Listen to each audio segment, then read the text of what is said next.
Bom dia, sétimo ano, tudo bem? Bom, primeiramente eu queria, antes da gente começar a trabalhar a apostila, para dizer que a partir de agora do segundo bimestre, eu serei a professora de geografia de vocês, tá? Estarei acompanhando vocês durante esse segundo bimestre. Bom, nós vamos começar a trabalhar nossa apostila nova, né? E a gente vai começar a estudar pelo espaço rural brasileiro.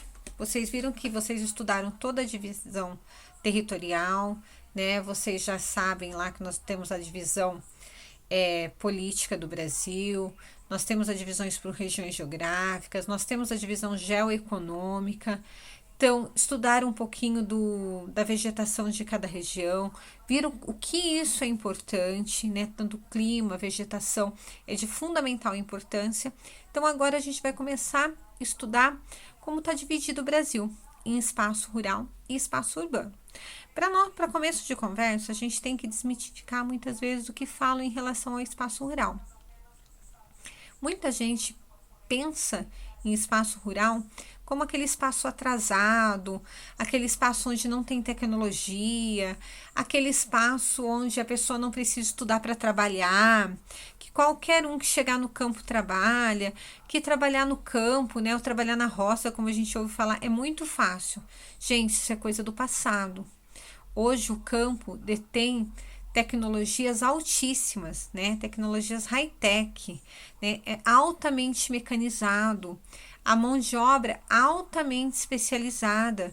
As pessoas fazem, além de fazer a graduação, fazem cursos técnicos, a faculdade, mestrado, doutorado para trabalhar no campo. Então hoje nós temos essas super safras pelo Brasil, graças ao número de pesquisa, ao número de estudo e da grande tecnologia que nós temos no campo, né? Desde das máquinas agrícolas, de como acompanhar o plantio. Então, a tecnologia hoje, essa coisa de pensar no campo como atrasado, arcaico, isso não existe mais. Um outro fator, nós temos que lembrar lá como se divide a economia. A economia ela está se dividida em setor primário, setor secundário e setor terciário, né? Então, esses três fatores da economia vocês já estudaram muito tempo atrás e agora eles vão ser de fundamental importância, esses dois conceitos, para que a gente entenda o que nós vamos estudar agora, que é o espaço agrário brasileiro. Então, nós vamos começar a nossa apostila. A primeira coisa, eu quero que vocês na página 2 coloquem a data de hoje, 6/5/2020, ok? Coloquem a data, é a primeira coisa de tudo. E hoje nós vamos trabalhar no livro didático da página na 2 até a página 8, tá? Da 2 à página 8 é a nossa aula de geografia de hoje. Bom, nós vamos começar estudando o que é o espaço rural e o que acontece nesse espaço rural. Quando nós falamos de espaço rural, quais são os tipos de atividades que acontecem? No espaço rural acontece só atividade agrícola? No espaço rural acontece só pecuária? Então, nós vamos ver as atividades que acontecem nesse espaço rural. O espaço rural ele não tem nenhum processo de industrialização, ou ele não tem o processo de pesquisa. Então, nós vamos ver o que acontece nesse espaço rural e como está esse espaço rural brasileiro hoje. Nós já sabemos que é no espaço rural onde vive a menor quantidade de pessoas, né? Hoje nós temos a maior concentração de população vivendo nas cidades e a menor concentração de pessoas vivendo no campo, né? Acredita-se que hoje aproximadamente está entre 15 a 20% da população brasileira vive no campo e 80% da população vive na zona urbana. Bom, então os objetivos desse nosso capítulo agora. Nós vamos identificar as características do espaço rural brasileiro, né? O que se produz mais, onde se produz, qual é o nível de tecnologia que nós estamos usando no espaço rural brasileiro. Nós vamos conhecer essas atividades econômicas ligadas a esse espaço rural.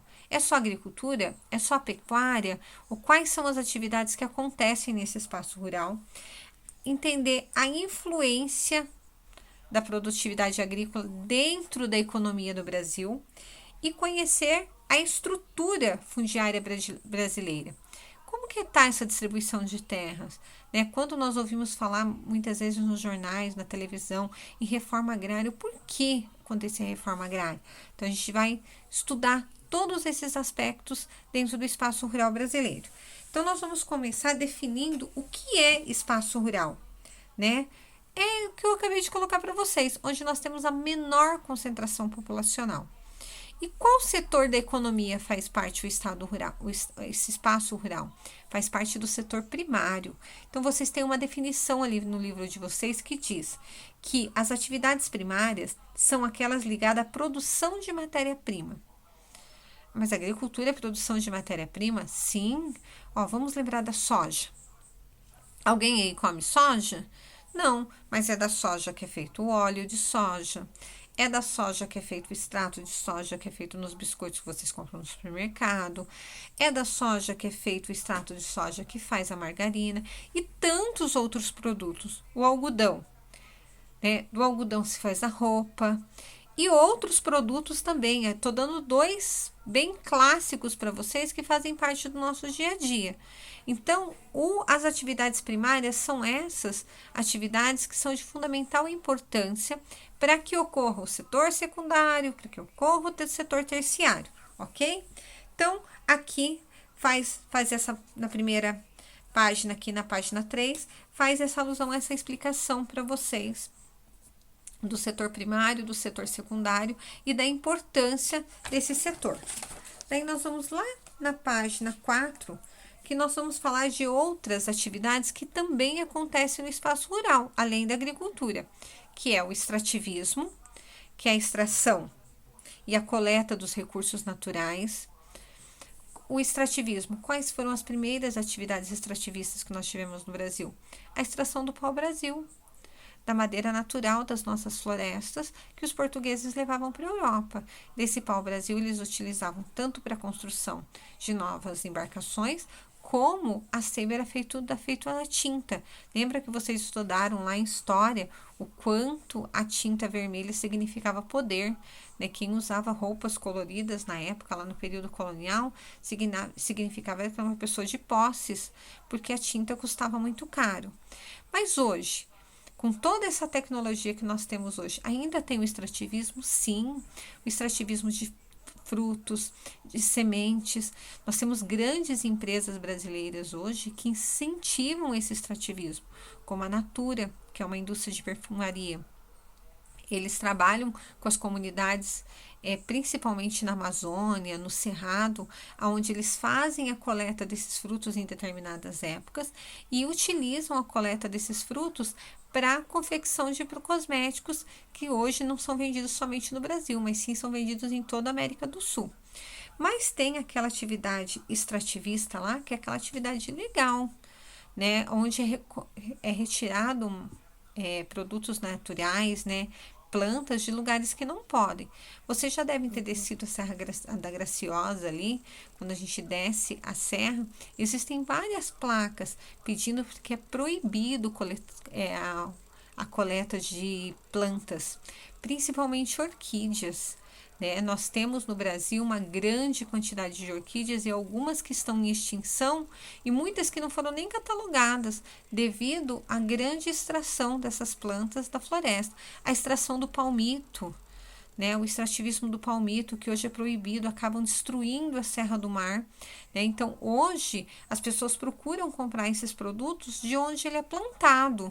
Né? Tem todo esse cuidado.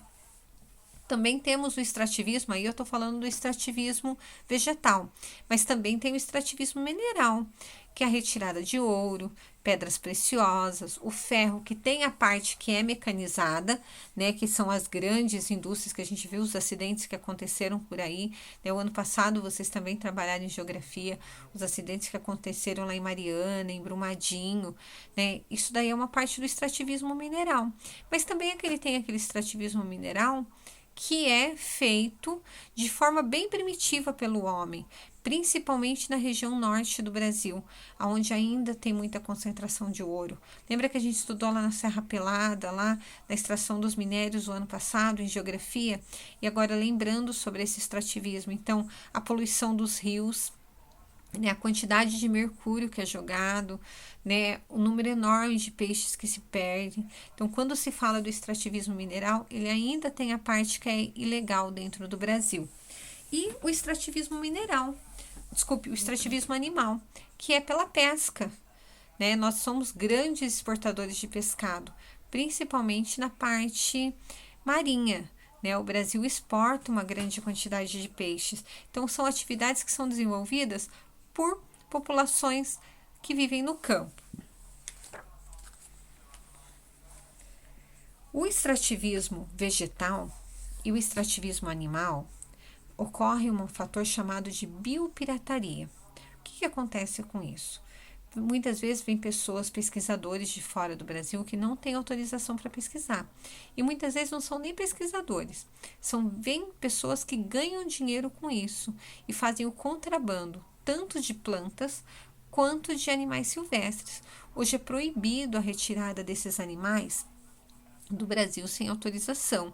Você só pode coletar, andar com plantas ou andar com animais se você for um biólogo, tiver cadastrado naquela área para fazer uma pesquisa. Então, você tem uma autorização dos órgãos federais para estar pesquisando aquele animal ou pesquisando aquela planta. Porque se você for pego com um animal silvestre ou se você for pego com plantas, hoje é um crime inafiançável. O que é um crime inafiançável? Se você for preso, você for pego com esse produto, você é preso e não tem uma fiança. Alguém vai lá e paga uma taxa e você é solto. Você pode cumprir de 3 meses a 2 anos de detenção por estar mexendo na fauna brasileira. Por que eles criaram essa lei de biopirataria? Essa lei foi criada porque nossas plantas são utilizadas para fabricação, né, para produção de medicamentos, de novos medicamentos. Então, nossa biodiversidade é muito rica e vem pessoas do mundo todo estudar nossa biodiversidade e retirar essas patentes do Brasil. O que é essa patente? Eu sou uma pesquisadora que estou vindo lá da Alemanha estudar no Brasil. Eu descubro uma planta lá na Amazônica que ela é ótima para curar enxaqueca. Eu registro essa planta no meu nome. Qualquer pesquisador, qualquer laboratório que for usar essa planta tem que pagar para mim. Eu registrei primeiro. Então, para evitar esse tipo de biopirataria, para evitar esse tipo de que ocorra, esse tipo de a gente ter que pagar patentes por produtos brasileiros, o governo criou essa lei. Então, hoje a pessoa tem que pedir uma autorização de pesquisa. A mesma coisa acontece com os animais silvestres. A nossa fauna está entrando em extinção devido à diminuição das florestas, né, o aumento das áreas urbanas, a diminuição da floresta para o aumento das áreas agrícolas. Então, nossa fauna acabou querendo entrar em colapso. E alguns animais entraram na lista de extinção, como o mico-leão dourado, a onça-pintada, que são animais que estão na lista de extinção. Então, a forma de proteção desses animais é criando a lei. Ah, mas quem que quer saber? Gente, tem cobras que são vendidas lá fora, brasileiro, que valem milhões. Tem pessoas que colecionam esses animais. Então, não é só cobras, não. Aranhas, papagaios, pássaros raros da Mata Atlântica são vendidos lá fora por dinheiro de carro zero. E conseguem sair do Brasil? Conseguem, porque mesmo com toda essa fiscalização, com todas essas leis, ainda há um tráfico grande de animais silvestres. Em algumas regiões do Brasil é muito comum você encontrar esses animais silvestres sendo vendidos em feiras. Igual se vende tomate, batata, as pessoas vendem esses animais e ninguém denuncia. Por quê? Porque são regiões muito carentes de emprego, são regiões pobres, onde a fauna é vendida como uma maneira de sobrevivência. É errado? É. Porém, nós não temos fiscalização para conseguir atingir todo mundo. Na página 6, vocês têm um texto falando sobre a biopirataria e o látex na Amazônia. Né? O látex, né, a extração da árvore, né, da seringueira de onde faz a borracha. A região amazônica do Brasil, ela vive um problema muito grande. Por quê? Porque grande parte das terras da Amazônia são terras do governo. São chamadas de terras devolutas, são terras que não são de ninguém. Então, é uma região onde tem muita grilagem de terra. O que são essas grilagens de terra? São pessoas que vão para essa região, se apossam da terra e expulsam as pessoas que moram lá.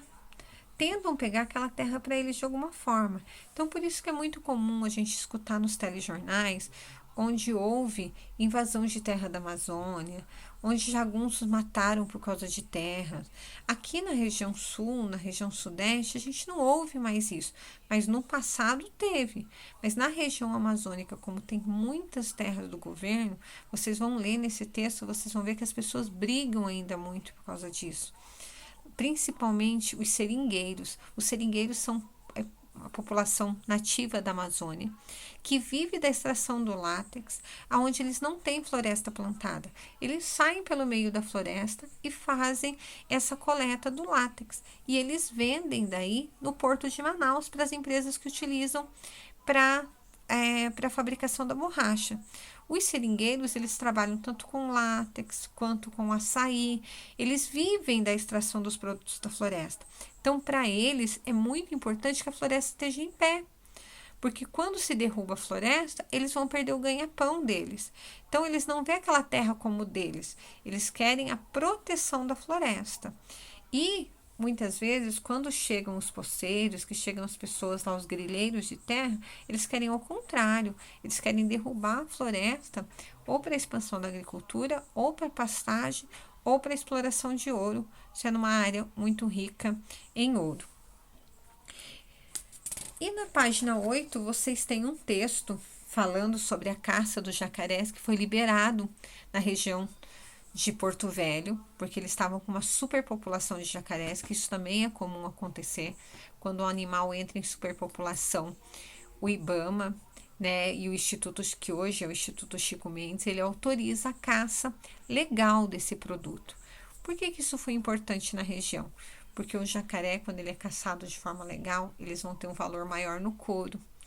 Porque o jacaré, eles aproveitam, além de vender a carne, eles também vendem o couro da jacaré para fabricação de bolsas e sapatos, que é um preço altíssimo. Bom, pessoal, para a nossa aula de hoje, espero que tenha ficado clara a explicação dos textos para vocês. A gente termina aqui. Na página 8, vocês têm umas questões lá que é para ser respondida no caderno, tá? Então, eu quero que vocês coloquem lá Colégio Educate, a data de hoje, dia 6/5/2020, e coloquem lá respostas da página 8 de Geografia.